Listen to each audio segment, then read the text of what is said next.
Detective Ivy had a plan in mind upon leaving November Town, finding some allies to help her. This came much quicker than she could have ever hoped for as she stumbled upon Officer Max, a young Lilliput police officer. He was speaking to an older woman, a patriot by the name of Martha, who had reportedly had her handbag stolen from her.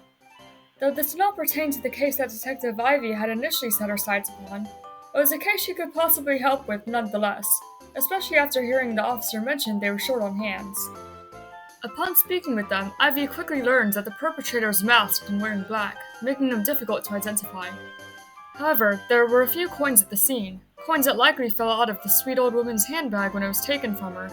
Upon investigating further, Ivy could determine the direction the perpetrator likely ran towards, Stryton City, and following this observation, the trio decided to head in that direction. The three investigated Stryton City, first peeking in at the trainer's school, where they were challenged by a group of Pokemon making their way through the league, as many were. Of course, there was no choice but to accept, but sadly, Martha's frail old bones could not hold up well, and she did not survive the confrontation. Though Ivy was saddened by the loss of her new friend, she was not ready to give up just yet. Instead, she was even more determined to find that handbag, and clues had begun to lead to the Dream Yard.